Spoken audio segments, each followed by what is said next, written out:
Okay, 9 honors kids, I'm continuing the construction packet. A centroid is the point of concurrency of the medians. Now you only need to make 2 medians because where 2 medians intersect, if a third intersects the previous 2, it must intersect in the same spot that the first 2 intersected, right? So I'm just going to get the midpoint of 2 sides. Okay, it doesn't matter which 2 sides I get. So I will choose this bottom side here. Remember, you just have to open more than halfway. Go take turns from each endpoint. This is the perpendicular bisector, but we only do this construction so that we can get the location of the midpoint.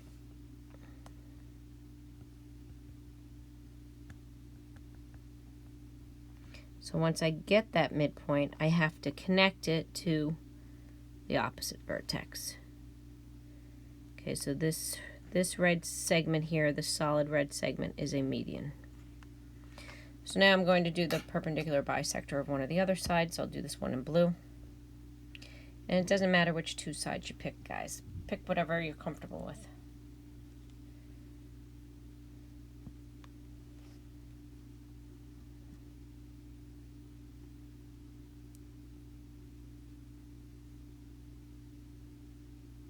Take turns going to both endpoints.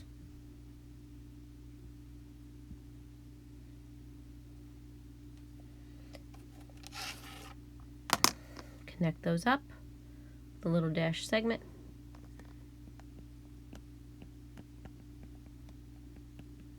And then connect that midpoint to the opposite vertex.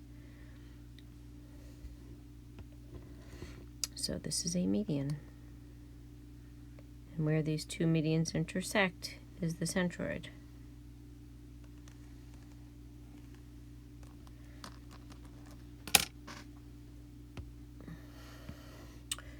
There you go. Centroid. And the significance behind the centroid is it's the center of gravity.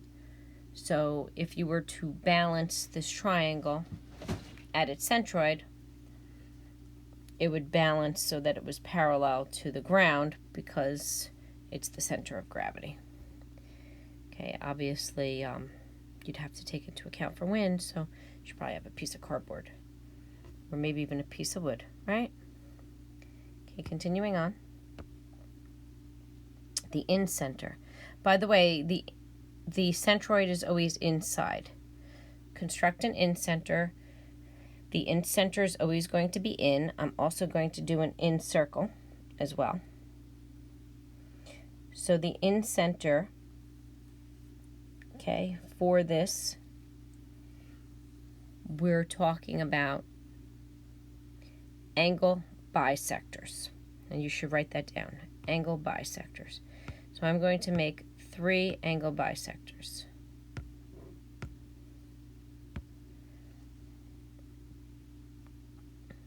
So to do an angle bisector, you just bisect both sides of the angle, go to each of those intersections, swing equal radii, and connect that up to that vertex. So this is an angle bisector. I just need to do one more. Just like before, I only had to do 2 medians. Okay, I will do this lower left angle.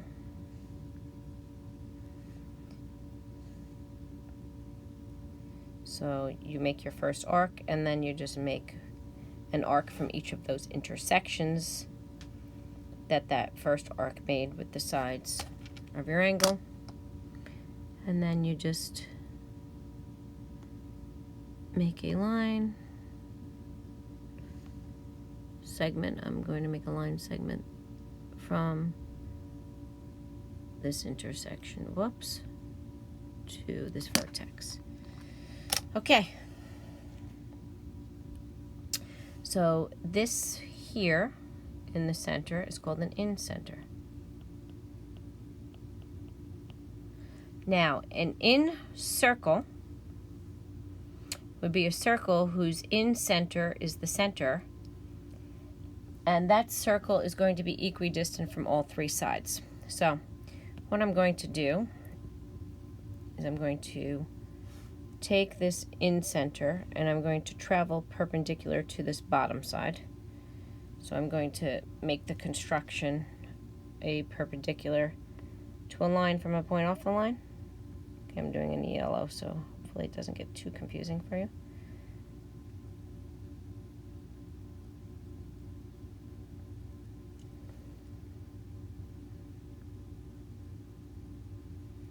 So then you go to each of those points of intersection, right?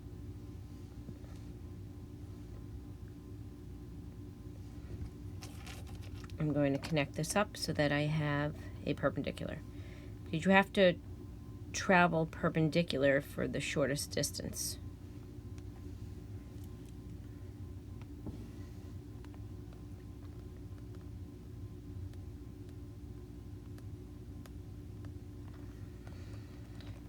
So now I'm going to take this point here and I'm going to make a circle that passes through that point, which has the in center as its center. Okay, and so this circle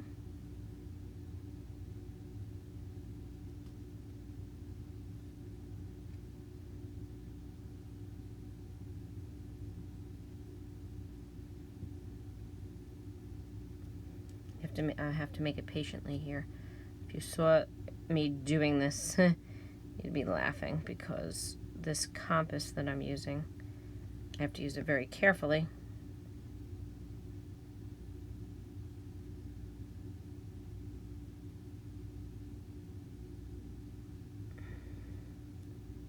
Okay, because right now the setting is very tight for the distance I have here.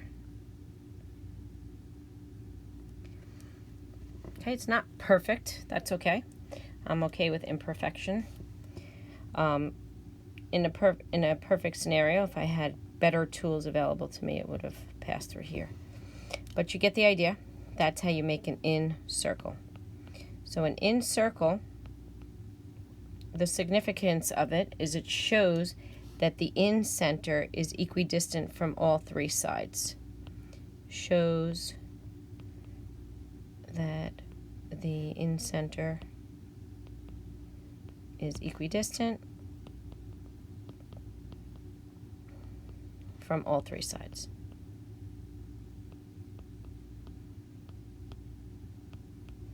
Okay. And it's always inside, by the way. I think I mentioned that before. So construct a circumcenter. So in order to construct a circumcenter, I'm going to do perpendicular bisectors. So I will do 2 perpendicular bisectors. Okay, so let's do this bottom one.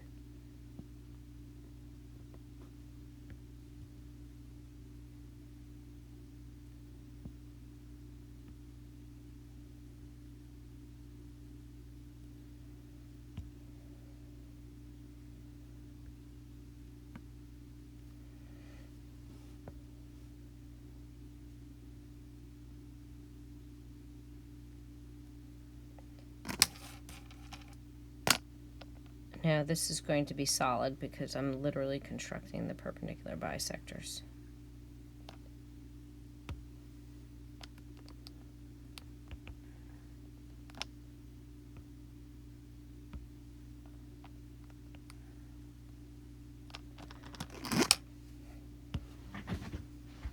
So now I'm going to take one of the other sides. I'll take this side on the right. I just don't feel like I have enough room on the left. I feel too restricted over there right now.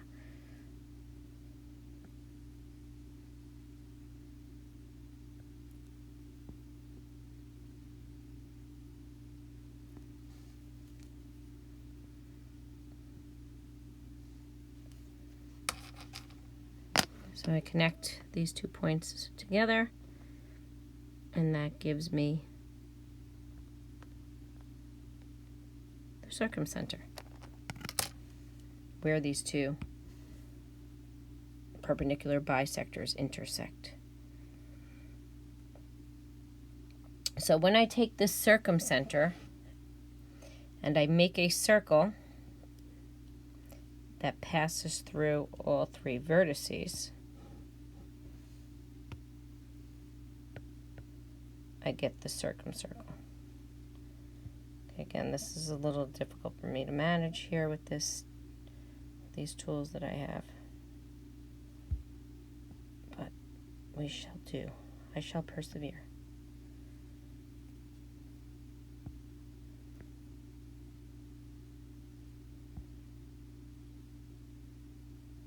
You can see it's a little bit off. That's okay. Because this compass moves. And you wouldn't lose points either. So that is the circumcircle. And the significance of the circumcircle, so this was supposed to pass through here, here, and here. So the circumcircle shows that the circumcenter is equidistant from all three vertices. That's the significance. So the circumcircle shows that the circumcenter is equidistant from all three vertices.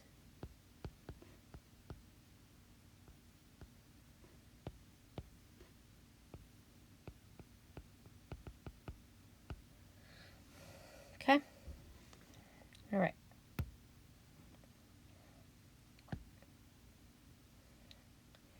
Now, it's not always going to be on inside, by the way, but we'll discuss that more in class. I don't want to overwhelm you. So the orthocenter, okay, for that, we're talking about the altitudes. So I will make two altitudes. In order for you to know what I'm talking about, I have to label these points. I'm going to make an altitude from A to BC, and then I'll make an altitude from B to AC. So sometimes you're going to have to extend those sides, just an FYI. I'm going to extend AC so that this construction looks nice. And I'm going to extend BC slightly. I don't think this one's too necessary, but just doing it in case. All right, so I'm going to start from A, and I'm going to make an altitude to BC. Remember, this construction is just a perpendicular to a line from a point off of a line. That's what the altitude construction is.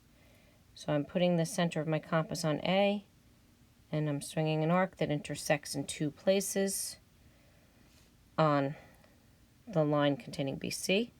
And then I go to each of those intersections, and I swing arcs that are set from equal radii from each of these intersections.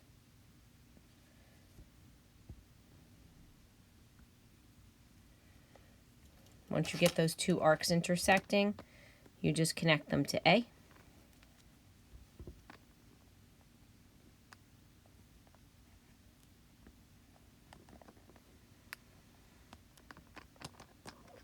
And as I've told you, on the regions, they're not going to take off for going outside of the triangle, even though we know the altitude ends right here where I'm making this dot.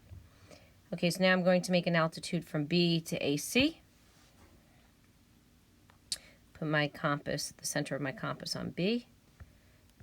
And I make an arc that intersects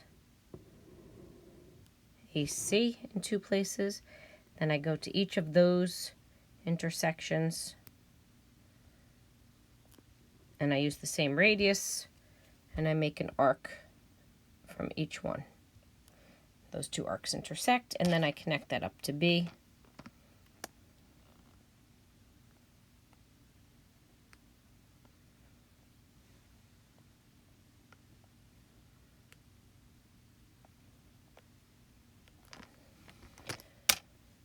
So this intersection is the orthocenter.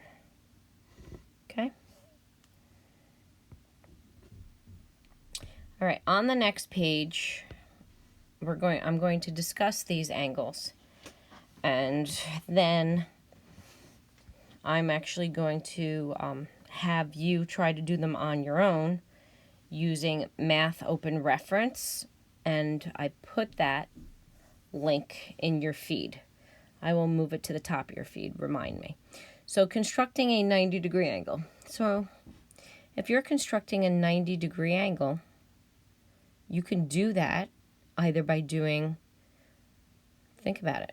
I'm sure you're answering this question yourself. A perpendicular bisector, right, of a segment, or you could do a perpendicular to a line from a point off of a line or a point on the line. So you have to do perpendicular to do 90. Now 60 is going to be an equilateral triangle, right? 30, you would do an equilateral triangle and then you would bisect one of the angles. 45, you would just bisect A. Okay? If someone asked you to do, let's say, 75 degrees, you would do 60, then do a 30 next to that, and then bisect the 30, so you end up with 75. So you have to be creative here. 120 would just be 260 degrees. And you can check those out on Math Open Reference, and I'll be happy to go through those in class as well. I just think it's going to be too tedious to do it right now here for you. Okay, these are faster though. Constructing a square inscribed in the circle. You start off, you make any diameter you want, doesn't matter which diameter. And then all you have to do, kids, is bisect that diameter. And then we're just going to, connect these points of intersection with the circumference.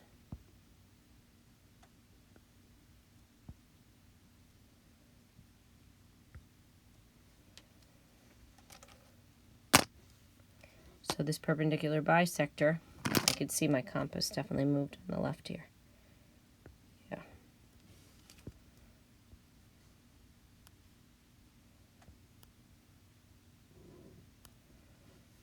And I think it's important for you to see the learning process here, that, things don't have to be perfect right away. And that's one of the reasons why I'm making my own videos, because things are not going to be perfect, and you need to see the human side of things, guys. So now you take these 4 points and you connect them up. And that is a square.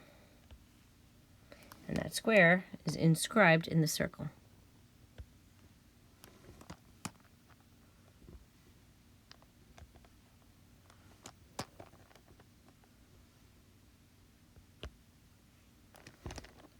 Okay, construct a regular hexagon. So to construct a regular hexagon, you start with a radius, any radius you want. Now the equilateral triangle is going to be the same steps. I'm going to do it the same way. So I will just explain that after I'm finished with the hexagon. So you make a radius. You're going to put your compass at the end point of the radius that's on the circumference. Make a mark in the center of your circle and swing that mark all the way down to your circumference. Go to the intersection of that arc with the circumference. Keep the same radius. Make another arc. You're going around the circle. It's going to look like a swirly lollipop when you're done. A little bit of a stretch of the imagination, right? So you're just keeping the same radius the entire time, guys.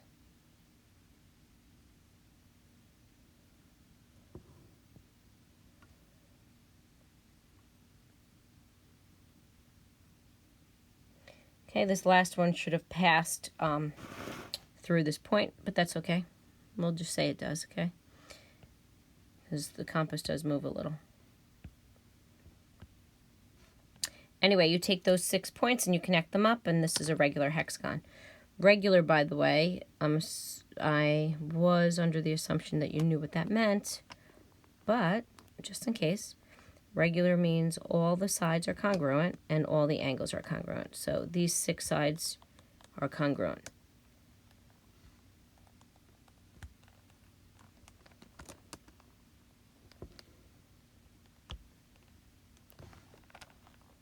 Okay. Now, for the equilateral triangle, you will follow the same steps. I'm not going to do it as a separate construction, but here's the difference. You're going to connect every other point. Okay, there are other ways to do these constructions as well. So long as they are effective, that is fine. And you can feel free to try to explain them to us in class, or maybe show me and then I'll show everyone else, because as you know, you're not allowed to come up to the board this year. I know, that's unfortunate. Okay, so that is an inscribed equilateral triangle. And I think that's it. I don't think... Oh, I have one more. Oh, 2 more. Okay, construct a triangle that is an isosceles triangle where the base of the triangle is on the line below. I'll discuss that one in class. And then a tangent to the circle at point A. So this will be a little difficult for you to relate to because you don't know the theorem that we will be learning later in the year. But the theorem is that a tangent is perpendicular to the radius. Tangent line. You don't even know what a tangent line is. So a tangent line is the following.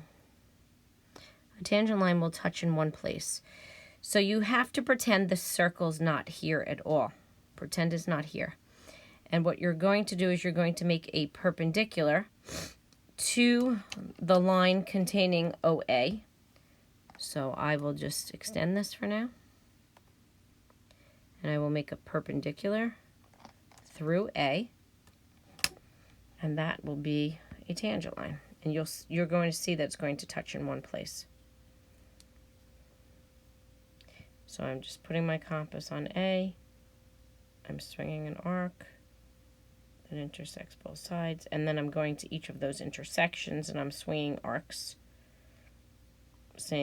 Same radius. These arcs have to intersect, so you have to kind of eye where you want them to be. Okay, now I connect that to A. You will notice that it's going to be perpendicular to the radius. And it's going to pass through just one point.